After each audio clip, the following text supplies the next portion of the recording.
को क्रांतिकारी जय भीम, नीला सलाम, जय संविधान। आज हम लोग अपनी पैतृक भूमि पर हैं। आप लोग वाकिफ़ होंगे ग्राम करौंदा, और इस समय हम लोग जो SC ST का जो वर्गीकरण किया गया है, इसका ज्ञापन देने के लिए डिस्ट्रिक्ट पहुंचा शाहजहाँपुर में, और वहां पर DM साहब को ज्ञापन देने के बाद में अब हम लोग अपनी पैतृक भूमि पर आ गए हैं। दरअसल में ये गांव हमारा है जो ग्राम करौंदा है, ये सदा से ही संघर्षशील रहा। ये डिस्ट्रिक्ट शाहजहाँपुर में ग्राम करौंदा का क्रांति लाने में पहला नंबर है। तो आज थोड़ा बात करते हैं, समाज की बात आपके पास तक पहुँचाने का प्रयास कर रहे हैं कि जो लोग सब लोग वहाँ पर गए थे, सबके अंदर आक्रोश है, तो थोड़ा बात करके देखते हैं। और आपको अवगत पहले ही करा रहा हूँ मैं, क्योंकि इस गांव का ही मैं मूल निवासी हूँ। ये जो सामने देख रहे हैं, नाम सर जी आपका क्या है? पोपराम सागर। ये माननीय श्री पोपराम सागर हैं। अगर इस क्षेत्र में क्रांति लाने का अगर पहला काम अगर किसी ने किया तो सागर साहब ने किया है। आज हम लोग अगर चलते हैं तो ये देन इनकी है। तो पहले इनसे ही बात करते हैं कि जो साहब वर्गीकरण कराया गया है, अभी तो देश की जनता ये जानती भी नहीं है कि वर्गीकरण ये होता क्या है। तो थोड़ा इसके बारे में समझाएं कि जब वर्गीकरण अगर हो जाएगा तो फिर हम लोगों पर कौन सी क्षति पहुँचेगी। बहुत बहुत धन्यवाद जयदेव शास्त्री जी, जो बुद्ध कथा वाचक भी हैं और काफ़ी लंबे अरसे से संघर्ष कर रहे हैं समाज के लिए। साथियों, नमो बुद्धाय, जय भीम। आज हम लोग जो हैं शाहजहाँपुर जनपद के जिला मुख्यालय पर गए थे, और वहाँ पर जो माननीय सुप्रीम कोर्ट द्वारा 1 अगस्त 2024 को जो निर्णय दिया गया है, वो SC ST समाज में बिखराव की तरफ उठाया गया एक कदम है। मनवादियों की सोची समझी रणनीति है, साजिश है। उसमें इन्होंने क्या किया है वर्गीकरण में, कि उसमें ख़ास तौर से अनुसूचित जाति में जो आते हैं, जाटव समाज के लोग, चमार समाज के लोग या रविदासी समाज के लोग, उनको इन्होंने ये उसमें वर्गीकरण कर दिया है कि ये लोग आगे बढ़ गए हैं, इनको आरक्षण का लाभ नहीं मिलना चाहिए। तो इसमें मेरा ये कहना है कि मुझे कोई आपत्ति नहीं, अनुसूचित जाति में जो पिछड़े लोग हैं, जो और ज़्यादा दबे कुचले हैं, उनको मिले और उनको मिले, लेकिन मेरा ये कहना है कि हर जगह मिलना चाहिए। आप देखिए सुप्रीम कोर्ट में जो जज हैं 28, वो सब समान जाति के हैं, एक दो को छोड़ करके उसमें आरक्षण देंगे आप?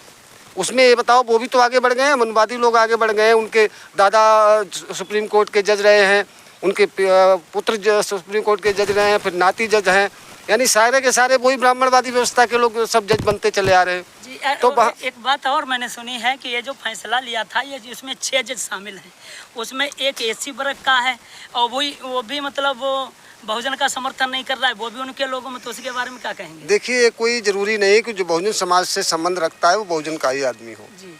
कुछ लोग इस मानसिकता के हो गए हैं कि उन्हें अच्छी गाड़ियाँ मिल गई, अच्छे पदों पर पहुँच गए, वो अपने को उस वर्ग से मानते ही नहीं।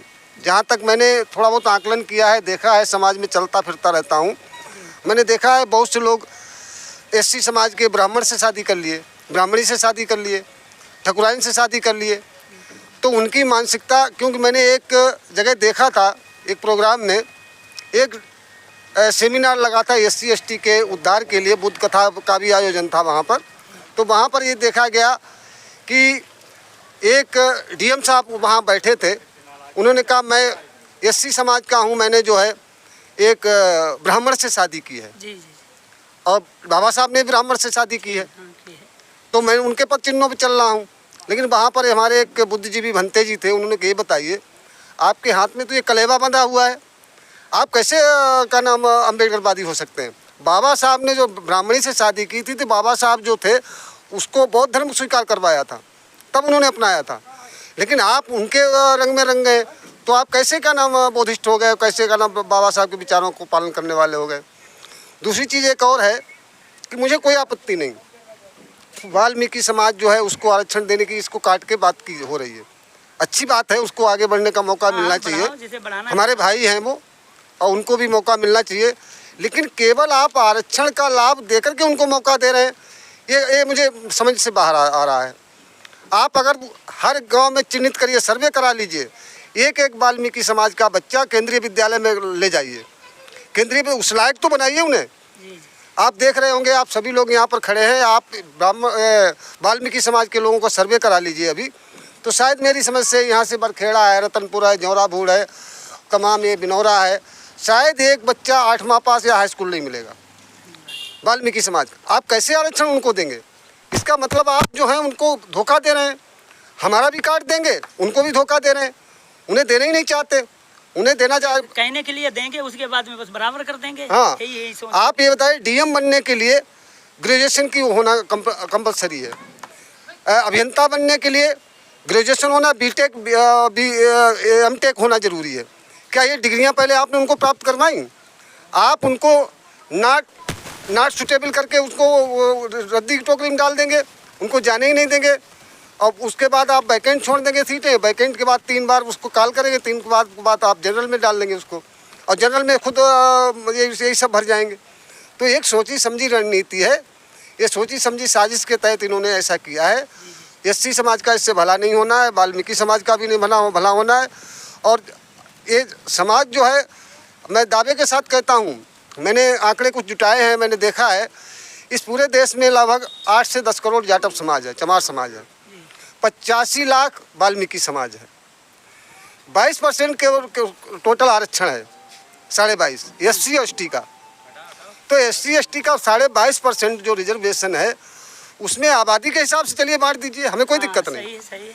85 लाख वो हैं, तो उस हिसाब से उनको दे दीजिए, या फिर तुम्हें उनके ज़्यादा उद्धार करना है। मैंने देखा है, सर्वे किया है और जानकारी की है, तमाम नगर पालिकाओं में वाल्मीकि समाज के बेचारे हमारे भाई जो हैं 2000, 2500, 3000 पे नौकरी कर रहे हैं, और ऐसा अब से नहीं, 20-20 साल से कर रहे हैं।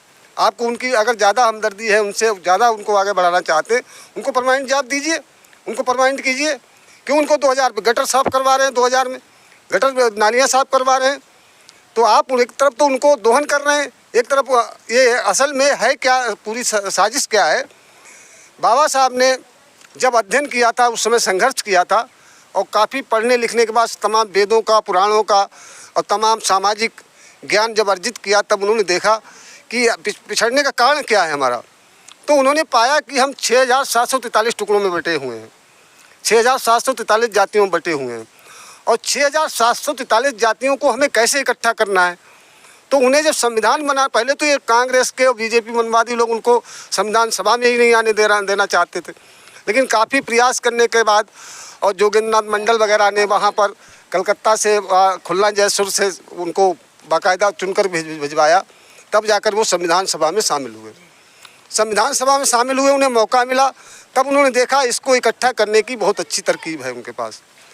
ड्राफ्टिंग कमेटी के चेयरमैन बने वो। ड्राफ्टिंग कमेटी में उन्होंने ये देखा कि 6743 जातियों को उन्होंने कंबाइंड कर दिया, और कंबाइंड करके केवल 4 कैटेगरी बना दी, एससी, एसटी, ओबीसी और जनरल। तो उन्होंने ये देखा कि एससी समाज को हम इकट्ठा रख पाएँ, क्योंकि इसमें कोरी भी हैं, और आपके खटिक हैं, वाल्मीकि हैं, और आपके धानुक हैं, और जाटव हैं, धोबी हैं, ये तमाम जातियां इसमें हैं। तो उन्होंने इकट्ठा करके इनकी एक कैटेगरी बना दी, एससी, और एससी कैटेगरी